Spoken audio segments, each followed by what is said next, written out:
Number 21 is a real transition chapter. So it says, when the Canaanite, the king of Arad, who lived in the Negev, heard that Israel was coming by the way of Atharim, he fought against Israel and took some of them captive. So here we go. Tonight, man, if you like geography, this is your night.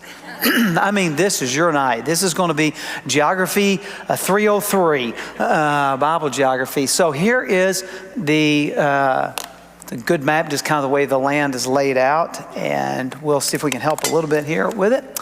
So, of course, this is the wilderness. We have the Sinai over here, and there's the wilderness of Zin, and the Negev is right here. And so I have right there is the city of Arad. So it's on the southwestern side of the Dead Sea.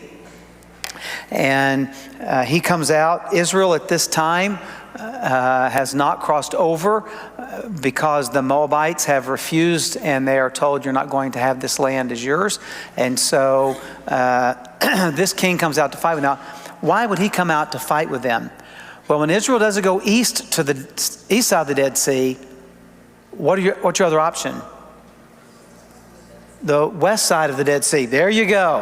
And so he's on the west side. He's probably thinking, let's attack first. See if we can catch them off guard, repulse them. Let's do battle out in the desert where they are instead of letting them get into our area where we are. So it kind of makes good sense, at least kind of when you think about strategically why the king of Arad went. Now let me just say a little word about the word king and one of the problems that we have. We have lots of governmental titles. President, congressman, senator. We have mayors and presidents and all kinds of different city councilmen and all that sort of thing. So we have lots of different terms. In the Bible, there are not a whole lot of words. Matter of fact, the word king means pretty much anybody that's in charge of something. So even if it's just one little city, the person's still called king. And so that's why when they move in the book of Joshua, they meet all these kings. They're really just kind of more like fiefdoms, if you remember from your Western, your history classes. You know, you just kind of rule over a little area, normally one primary city. And so this is who we're dealing with. So he takes some of them captive. We don't know how many that is. And Israel vowed a vow to the Lord and said, if you will indeed give this people into my hand, then I will devote their cities to destruction. All right, now we get to talk about this. Devote to destruction. It's the Hebrew word cherem, and it is an interesting term. It's used mostly in Joshua. Some translations call it the devoted thing. Some call it the accursed thing. It also means dedicated to the Lord. So how can you be accursed and dedicated to the Lord? Well, here's the reason. The idea behind cherem is total devotion. So if you're totally devoted to the Lord, that's cherem. If you're totally devoted to something else, another deity, another goal in life, whatever, then you are devoted to destruction. There is no middle ground. We sort of kind of like have all these categories in the middle sort of thing, but there's none of that. You either go on one side or the other, either for or against. And that's it. Any of you that have ever been like NBA fans, you understand it's possible to like more than one team. However, if you're a Boston Celtics fan, you hate the Los Angeles Lakers. Now I realize everybody else hates the Lakers too. I thought some Suns fans go, yeah, I can't stand them. But the reality is you cannot. I mean, you simply cannot. You don't. Matter of fact, I don't wear gold and purple. Ever. I mean, I hate the Lakers with a passion. And, people say, man, your dream's for the Celtics to win the championship. No, that's only half the dream. The other dream is for the Lakers to stink it up so bad they don't make the playoffs and then get a really bad draft choice the next year. I mean, I guess they're just, and so that's kind of the idea. It's one or the other. That's just it. You're on one side or the other, and there's an animosity between them. And one of the reasons for this is because God doesn't like to share us with other deities. So he wants us to be his exclusively. And so because they are opposed to the things of God, therefore they are cherem, they are devoted to destruction. I thought for a while about getting a personalized license plate that had cherem on it, because I thought, it'd be kind of cool, devoted to the Lord. And then I realized what most people see is the word harem. And if they see me turning into the church parking lot with any kind of regularity, I really not look good. It's after church on Sunday and some visitor sees the pastor get in. Well, I usually don't drive my car, but get in the car and it got the word harem on the back. So I didn't. It's probably one of the few wise decisions I've made in life. But that's the idea here. But there's also the idea they're approaching the time when they're going to enter the land, and like Jericho is supposed to be devoted to destruction. Hatzor, which is the most powerful city, is going to be devoted to destruction. The people of the land are supposed to be devoted to destruction. So this word is used here because they're going to be getting ready now for doing a lot of this, a lot of harem when they get into the land. And Lord heeded the voice of Israel and gave over the Canaanites, and they devoted them and their cities to destruction. So the name of the place was called Hormah, which comes from Haram. So Hebrew is based on three-letter roots. So this HRM is the root. And so here you see the H, the R, the M, and a couple of vowels put in between to get the word Hormah. So this is a place of devoted destruction. It's really nice to read this because most of the book of Numbers is the people screw up, God punishes them. And they screw up again and God punishes them. And then they screw up again and God punishes them. And then they screw up again and God punishes them. And then they complain and God punishes them. And they complain again and God punishes them. After a while, it's like, man, don't they ever get it right? It's nice to see they actually get it right here. But not for long. We're going to go back to their old ways now. In verse 4. From Mount Hor, we have no idea where Mount Hor is located. Somewhere in the northeast Negev. From Mount Hor, they set out by the way to the Red Sea to go around the land of Edom. The people became impatient on the way. And I'll show you here what happened. So they've had enough. It's a long journey. And the people spoke against God and against Moses. Why have you brought us up out of Egypt to die in the wilderness? There's no food, no water, and we loathe this worthless food. That's the manna that God has been providing for them. We loathe it. We've had enough of it. We don't want more. Back in chapter 20, beginning verse 2 and following, the people say, why have you brought us up out of the land of Egypt to die in this land where there's no pomegranates, no vines? They say basically the same thing. So they've kind of repeated this. So instead of going in this way, they can't go in this way. They're going all the way down and around and kind of all the way back up. So this is a very, very, very long journey that they're going to be taking so the people complain. Verse 6, the Lord sent fiery serpents among the people, and and they bit the people so that many of the people died. Okay, so here's the deal. In the Bible, in the Old Testament way, there's not really a word for poison. So they say poisonous snakes is fiery snakes because when a poisonous snake bites you, it burns. Any kind of, matter of fact, today I was out hiking this morning early. There's a sign out South Mountain says, beware, a lot of active bees in the area. And I was going along this ridge and I started hearing a buzzing, and man, this bee, he was relentless. For like 5 minutes, I'm swatting and everything. I think it was after I've tried some new sunscreen my daughter recommended, and it must have really smelled good. And finally, he landed on my arm, and I mean, he stung me, but I killed him.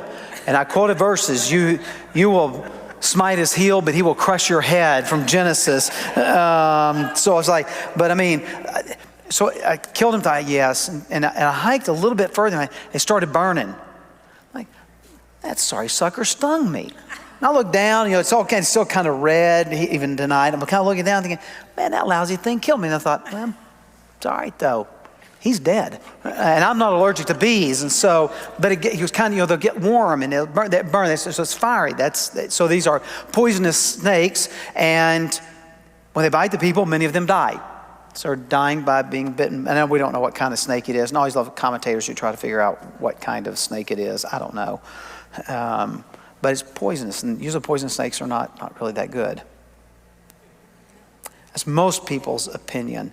There's always somebody who likes to go out and hunt them and hunt rattlesnakes, which is good because we need their venom and we want boots. So, verse 7, the people came to Moses and said, We have sinned, for we have spoken against the Lord and against you. Pray to the Lord that he take away the serpents from us. Now, sometimes the way the Bible says stuff, I just find to be quite hysterical. Okay. Poisonous snakes are everywhere in the camp. People are getting bitten and dying. Do you really go to Moses and speak to him? It's more like I'm picturing them they're running and screaming at him. Dude, we need you to pray. Would you pray? It kind of reads like, hey, you want to maybe go get some coffee? Like it kind of reads like they just sort of have this kind of conversation. But when you kind of think about it, they probably didn't have just a gentle conversation. I'm sure they're, and I'm sure some of you said, man, my mom's dying. My husband's been bitten. I mean, I'm sure there's a lot more intensity than what we just kind of reading it. They came to Moses and said, they confessed that we have sinned because we spoke against the Lord and against you. So then they asked him to pray that God would take away the serpents. So Moses prayed for the people. I find this quite shocking too. My approach to graduate school education, which is what I do, I teach adults, master's and PhD level students, is when I tell you it's due, you get it turned in on time. I accept no late assignments at all of any kind. You turn in late, you get a 0. But you're required to turn in all assignments. So you miss the deadline, you still got to turn it in, but you'll get a 0. And when we have faculty members have discussions about the way we do things and all, it's amazing. How do you deal with students turning in late stuff? I'm like, they don't turn in late stuff. Like they don't, usually. But there's always somebody. It's always the first time to have me. Nobody ever has me after once ever turns anything late, period, unless there's some really emergency way beyond. But I'll cut them some slack if it's a new student. We'll have a conversation. I'll take half off. They're still going to get an F on the assignment, but at least now they might be able to salvage a C for the semester. But it frustrates me when the same student expects grace the next time.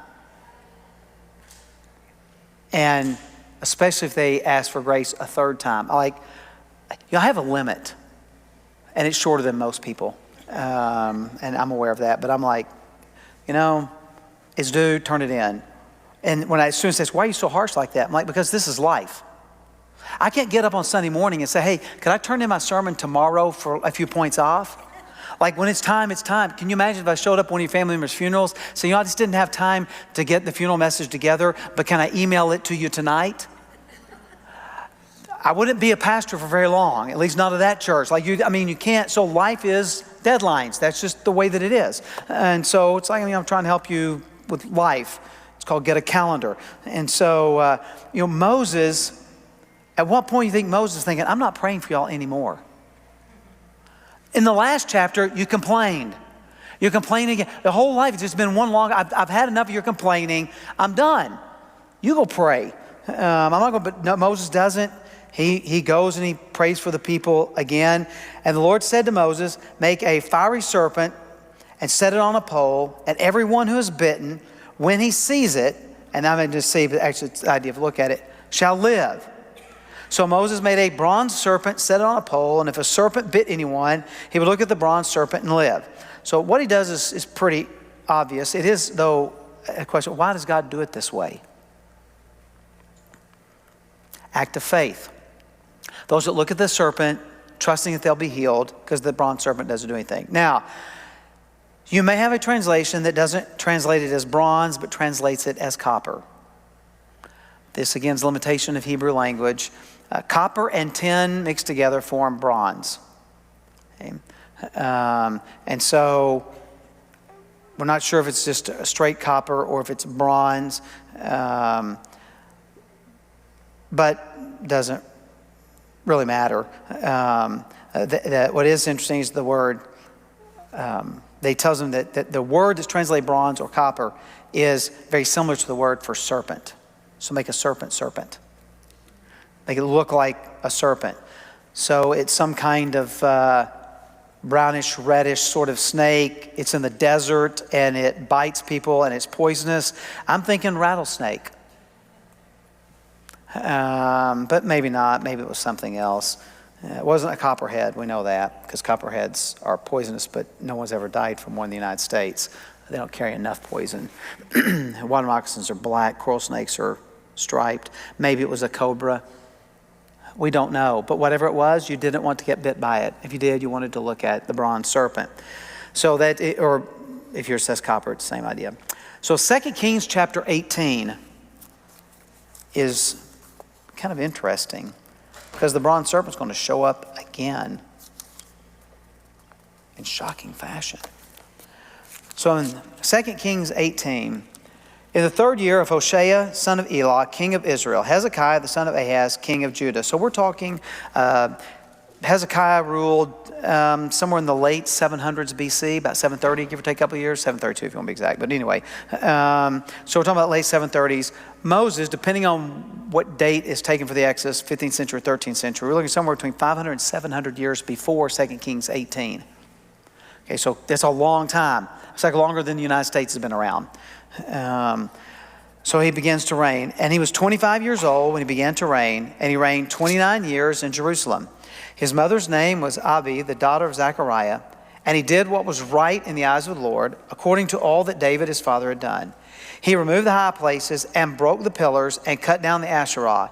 And he broke in pieces the bronze serpent that Moses had made, for until those days the people of Israel had made an offering to it. And it was called Nehushtan, which is the word for serpent. And so for at least 700 years, or at least 500 years, and maybe as much as 700 years, this bronze serpent has survived and people have treated it like an idol. I don't know where it was stored. I don't know how well they kept up with it, but that's a long time. And I wonder if anybody was upset that after all those centuries, Hezekiah broke it in pieces. And I don't think this was a oops, I dropped it break. And so somewhere in Israel's history, they've turned this thing into an idol. And the people of Israel said, as everybody's translations say set out, in verse 10, this is one of my favorite Hebrew words, because Hebrew's picture-oriented. The Hebrew word actually means to pull up your tent pegs. So if you're going to set out, you have to pull up your tent pegs. The last time that it's used is in the book of Joshua after they cross over into the land. It's not used again after that, because they're not pulling up tent pegs anymore at their home, the land God had promised. So this is kind of a reminder that they are still nomadic. They set out, camped in Oboth, don't know where that is. They set out from Oboth and camped at La-Avarim, don't know where that is either, but we know that it's in the wilderness opposite Moab toward the sunrise. So it's on the east side of Moab. So, wait, here we go. Here we go. And so we have, this is it's a river. So from there they set out and camped in the valley of Zered, and Zered's right here. Some will call it the river Zered. That's like calling it the Agua Fria River. Even in the West Valley, you cross over the Agua Fria, they know water in it. That probably was a couple weeks ago, but there's no water in that thing. We call it a wash. In Israel, they call it a wadi, and a wadi is just a wash. And so this is Wadi Zered, meaning there is seldom any water in it. So like by description, it's a big giant drainage ditch, and the water would run off on the few occasions when it would rain. And so this is where they have arrived now in verse 12. And from there they set out, camped on the other side of the Arnon, which is in the wilderness that extends from the border of the Amorites. For the Arnon is the border of Moab, between Moab and the Amorites. So here is Wadi Arnon. So we have two wadis. So they get to the first one, but this entire journey is taken like out here at the ends because they're going around Moab. So as often happens, borders are determined by rivers. So if you get on I-10 and you head left and you cross over into the People's Republic of California, what is the border between Arizona and the Socialist Republic of California? Colorado, the Colorado River. We use a river as a boundary. And if you think about all the states that run down the middle of the United States, and the Mississippi River is the border between all of those states. And so they used rivers as borders back in those days as well. And so the borders of Moab are Zered and Arnon, one in the south and one in the north. And so we're told that they go around them to get past the nation of Moab. And so I told you all this was geography night. Verse 14, therefore it is said, the book of the wars of the Lord. We have no idea what this is. Some people think it's a song book, some think it's a history book, some think it's Moses' own kind of personal diary. We have no idea. But anyway, there was some song that was sung. Waheb and Zuphah and the valleys of the Arnon. We like for our students in Awana to memorize lots of verses. How many of you are like helping Awana? I know several of you helping Awana. How many of you have taught any of your students this verse?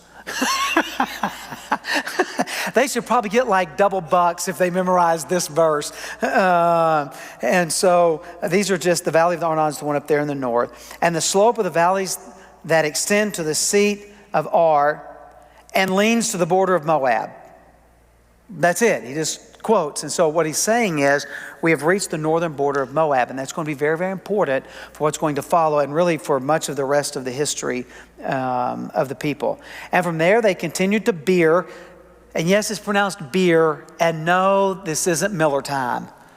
All right, and it's not have a bud, even though there's some question of whether or not different Hebrew words mean like beer like we think of it. But the word beer actually means well. So Beersheba is the well of seven. Okay?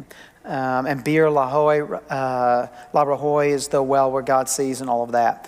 And so they go to the well, like we know where that is. Like if I say, hey, are you going to go to the movie? You go, which one? Like which one, which theater? Like the movie, the well. The well's all over the place. So we don't know which one is the well. But anyway, they go to Beer.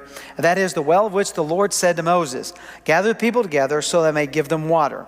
Then Israel sang this song, spring up a well, sing to it. The well that the princess made, that the nobles of the people dug with the scepter and with their staffs. So this is some kind of royally sanctioned well. And when you live in the desert, wells are important. Being able to have any water of any kind, and certainly fresh water. And so they've passed the two wadis, probably indicating there was no water in them. And now they get to the well. And they're so happy they break into song. We do that sometimes. Or we whistle, or hum, or we crank it to 11. Whatever it is, but we do some kind of music is really a way of celebrating. I did read an interesting article this week. We think of music typically as expression of joy and everything, but in the concentration camp, extermination camps, Belzec and Bergen-Belsen and Auschwitz and Treblinka and all of those. Oftentimes, Jewish people were made to play music while their fellow Jews were led to the gas chambers and to torture, and they used music. It was really interesting thought. I never thought about music that way. But then, and from the wilderness, they went on to Matana. We don't know where that is. And from Matana to Nahaliel, we don't know where that is. And from Nahaliel to Ramoth. So we don't know where any of these specific places are, but they've moved up to position themselves to get ready to go into the land. And from Ramoth to the valley, lying in the region of Moab at the top of Pisgah that looks down on the desert. Now, anybody remember the lyrics from Pisgah's Lofty Heights? Pisgah is going to be the mountain that Moses is going to go up and not return from. So he'll go up into the mountain, Mount Pisgah, and die. We don't know exactly where the mountain is, but we do know something about the geography of this area. So this is kind of a cutaway. This, of course, the Dead Sea, the way it used to look, it doesn't look like it's more. All this water down here is gone because the modern irrigation irrigated out the Jordan River, and the Dead Sea has fallen by about 25 feet. There's a lot of concern about potential seismic activity along tectonic juncture there and all that sort of stuff, if you like those kind of things. So you see how deep cut like the Arnon is, and there's almost like cliffs that drop off, and so Pisgah is more like the top of a cliff instead of like going up a mountain like we think of going up a mountain. So it'd be where they could.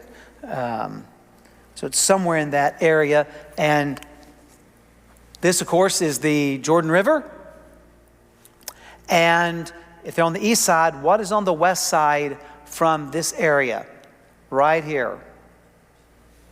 I'll give you a hint. It has walls around it. Jericho, yes. Well, it doesn't have walls around anymore. They came tumbling down. But Jericho is right here. And so they're somewhere up in this area. And then eventually, of course, under Joshua, they're going to cross over the Jordan River. But first, we got to take care of a couple of things. So then Israel sent messengers to Sihon, king of the Amorites, saying, let me pass through your land. We will not turn aside into field or vineyard. Exactly the same thing he said to Moabites. We will not drink the water of a well. We will go by the king's highway until we have passed through your territory. But Sihon would not allow Israel to pass through his territory. He gathered all his people together and went out against Israel to the wilderness and came to Jahaz and fought Israel. Against that, I will be on the offense. And Israel defeated him, smote him. I like the word smote. Smote them. I don't know why I like the word smote. It just, you're going to smite somebody. Maybe it's because when I think about prayer lists, we think about people that are sick. We think about people that are lost. We think about people that are missionaries. We think about people that are struggling. We think about, but how many people have ever thought about a smite list? Like on Wednesday nights, we have our prayer list. Can you imagine if some Wednesday night got up and said, anybody we want to add to our smite list? Somebody go, my mother-in-law, and then my boss, and and you got different family members like that, and friends, and my neighbor. Most high school kids would say my algebra teacher. So it's, there's kind of the smite list. So that's why I like the word smite. Israel smote him, and he died, to quote Gandalf. And so Israel smote them, or defeated him with the edge of the sword, and took possession of his land from the Arnon to the Jabbok, as far as the Amorites. For the border of the Amorites was strong. So before we go any further, let's take a look. Here's our land. So there are the borders. Okay. So the southern arrow is kind of the border of the Moabites, and then all that land in between is kind of what Sihon was in charge of. Okay, so they go and they smote him and defeat him, and this is going to be very important as we move through history, and we'll look at a little bit of it here in a minute. I'll show you why it is. So that's the Jabbok, from the Jabbok, which again, the Jabbok is another wadi. And Israel took all those cities, and Israel settled in all the cities of the Amorites, and Heshbon and all its villages. For Heshbon was the city of Sihon, the king of the Amorites, who had fought against the former king of Moab and taken all his land out of his hand as far as the Arnon. So now let's think about this. All of this used to belong to Moab, but it was taken. Israel's told they cannot take the Moabites. They're not to take their land. But they can take the land, and the reality is this land isn't original to the Amorites anyway. Sihon took it from Moabites. Israel's going to take it from Sihon. But did you notice that Israel settled it? And in particular, the capital city of Heshbon, which is right here. Okay, and so they're going to take all of this land. And if I got another shot of it, yeah, up here. So they're going to go all the way up here and settle up here. Okay, so therefore, the ballad singers say, man, they like to sing, don't they? It's great. I love it. Come to Heshbon. Let it be built. Let the city of Sihon be established. For fire came out from Heshbon, flame from the city of Sihon. It devoured Ar of Moab and swallowed the heights of the Arnon. So apparently Moses is not actually quoting the people of Israel singing. This is a song that the Amorites sang, celebrating their defeat of Moab. And so why in the world would they sing it? To make fun of them. This is your theme song. We're going to play it because we beat you. Woe to you, O Moab. You are undone, O people of Chemosh. Chemosh was one of the deities, the primary deity of the Moabites. He has made his sons fugitive, his daughters captives to an Amorite king, Sihon. So we overthrew them. Heshbon, as far as Dibon, perished. And we laid waste as far as Nophah. Fire spread as far as Medeba. And so what we have is they're celebrating, this was the Amorites celebrating past defeat of Moab. And so now Moses quotes it to say, you won, but now we won. And so now we're going to sing your victory song. We're going to mock you and make fun of you. And in the process of making fun of you, we show that the scales have been evened up. I thought, man, how can I? So I'm going to tell you a story about how this happened in my own life, sort of. When I was in high school, I was in the band. I don't know how it was when you were in school, but the jocks and the cheerleaders and the drill team were all the popular people. And then you had the rest of us I was in the band, I was in the choir, chess club, president of the science club. I was that guy, like this uber geek. It probably hadn't changed in all these years, but anyhow. So they would always have like a big pep rally on Friday afternoon where we were forced to go. I'm sorry, attendance was required. And just to get everybody fired up for the game that night. And the drill team would always do these skit things, sort of deal, which was ridiculous, but anyway. And they did one where they actually, it was pretty clear they were doing it to make fun of people in the band, not the other team. And everybody's laughing and pointing at the band, so my best friend was the lead drummer. I played trumpet. And we said, we got to do something. Like, we got to do something. So we hatched a scheme. So at halftime, the drill team would perform. I thought this stuff, I guess they still do. You see, it's that thing. The band would perform, the drill team would perform. So the drums would play this deal that they would march out on the field with, and then usually play some kind of song that was popular on the radio, and they would do whatever their dance thingy routine stuff was. So they're marching out onto the field of the drums. Drums just stop halfway out. They just stopped. And then somebody in the trumpet section had convinced all the other trumpet players to stand up and play taps. We got an apology from the drill team, and we told them it doesn't count. Unless you do it publicly at the next pep rally, it doesn't matter. And they didn't, and we didn't play for them anymore. That's the closest I come up with, like, trying to mock, make fun of somebody, and it felt really good. And I got called to the principal's office. That's okay, he knew me.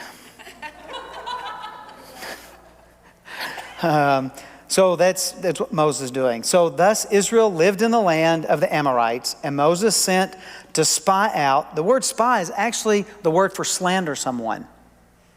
The reason being both spying and slandering are stealthy activities. And so they both kind of have the same sort of idea. They actually come from the word foot, of all things. So he sends them out to spy out Jazer, and they capture its villages and depossess the Amorites who were there. Then they turned and went up by the way to Bashan. And Bashan's the big area up there. It's known for its big fat cows. Amos would call the women of Israel fat cows of Bashan in Amos 4:1. We probably haven't taught that to our Awana students either. You women of Samaria, you're like the fat cows of Bashan. Amos was not a popular preacher, as you could imagine. So they go to Bashan, and Og, the king of Bashan, came out against them, he and all his people, to battle at Edrei. And milchama is the word for battle. And the reason that's so cool is, if you take my Hebrew class, the first week's learning the alphabet and everything. The second week is the first week you have vocabulary, and this is the first vocabulary word. Because passing Hebrew is a battle. Staying on every week's a battle, so I tell them, milchama, you need to know this word, because it's going to be a battle between watching the football game and working on your Hebrew. And don't let Hebrew lose the battle, or you'll get to take me again, since I'm the only Hebrew professor at our seminary. But the Lord said to Moses, do not fear him, for I have given him into your hand and all his people and his land. And you shall do to him as you did to Sihon, king of the Amorites, who lived at Heshbon. So they defeated him and his sons and all his people until he had no survivor left, and they possessed his land. Okay. Now, these two battles against Sihon and Og are very, very, very important. As a matter of fact, the word Sihon occurs 36 times in the Old Testament, including Joshua, Judges, Kings, and Jeremiah, and a whole bunch of references in Psalms. Og occurs 22 times in the Old Testament, including Joshua, Judges, Kings, and Psalms. He does not occur in Jeremiah. In other words, The defeat of Sihon and Og becomes the baseline for God giving his people victory over their enemies. They're referenced consistently through the Old Testament. You remember what God did to them? You remember what God did to them? You remember what God did to them? Remember how God delivered you from Sihon and Og? So they are referenced numerous times. So these battles are very, very important throughout the rest of the Old Testament because they are constant reminders of what God has done. But they're also important because of this. This is the division that we find in the book of Joshua of the 12 tribes in the land. Okay, so poor Simeon. Simeon's the yolk and Judah's the white part of the egg. Like Simeon's completely surrounded by Judah and probably eventually absorbed by them. And of course Dan and Ephraim. Then you got Manasseh's in two big chunks. Over here is Reuben, Gad, half of Manasseh, and of course Asher and Zebulun, Naphtali, all those tribes that we're familiar with. But notice that 2.5 tribes settle over here, and look where their border is. It stops at Moab, right here, at the brook Arnon. They're not allowed to take the Moabites. Their land is not divided up. The land of the Amorites, the land of Sihon, which is here, the land of Og, which is up here, are taken by Israel and settled like it says right here. And later they're going to say, can we stay here? And Moses is going to give them permission to do so. And so 2.5 tribes end up on the east side of Manasseh. And so, Numbers 21 is where we get tribes on the east side. Okay. Then eventually they will begin to pronounce Hebrew slightly different than the people on the west side. And there's a question at the crossing of a river, where are you from? And so they said, we want you to pronounce this word. And they showed them a word. And if you're from one side of the river, you called it Sibboleth. If you're from the other side, you called it Shibboleth. And they could tell where they were from. Okay. So kind of like if we got me and John up here and had us talk to the mic, it doesn't take long to figure out that, I put R's on the end of my words. In the car, not the car. Just that even though all Americans, you can kind of tell we have regional kind of accents. I talk normal. The rest of you have an accent. But you can kind of, you kind of pick up people's accent. And so that's kind of, there was a difference in the pronunciation of that word. That's how they could tell. If you ever heard the term shibboleth, that's where that comes from. But these battles are very important, not just because they become the baseline of God giving them victory, but because this is where 2.5 tribes are going to settle and get their inheritance there. Okay? All right, it's 7:15, so we're going to allow the children's choir to, let the children's choir, go. And if y'all remember, we want to, adult choir is still practicing, and so if you want to hang out, we want to do it outside if you want to talk or quietly in here. Practically, how many Israelites are around these? How many Israelites are there at this time? Right now or during Bible times? Oh, Ron, that's a very, very difficult, challenging question. The reason is because the population of Canaan at this time was in the thousands, maybe a couple 100,000. The Bible says there were 2 million who were of fighting age, males, which puts the total population at, it's 1.5. So it puts the total population around 4 or 5 million, which doesn't match the description God constantly have of they're bigger than you and stronger than you, more powerful than you. Probably the word translate thousand in some places means tribes. So instead of that being the word Eleph being tribes and counting the people by the thousands, it really probably should be just translated as tribes, to count the number of tribes, which would drop the number down into maybe 40 or 50, 100,000 at the most, not as many. And so God constantly says, I picked you because you weren't not many. And it just is it's a language issue. How should it be translated in different places? Languages change over time. Early in Israel's history, the word appears to mean tribes and then later comes to mean thousand. That's why it's a tricky question. Some people go, there are 4 million. It's like, well, that's not a problem unless, why they have a problem with Sihon and why would they lose to anybody? They just steamroll everybody because there's more of them, all the Canaanites put together. But the Bible says they were smaller than all the rest. That's why it probably means tribes. And there's a book by Kenneth Kitchen called On the Reliability of the Old Testament. He's got about 23 pages where he goes through all of this. So if you'd like to read that sometime. It's very, very, very technical. So I don't even make my students read it. It's beyond most of them. So.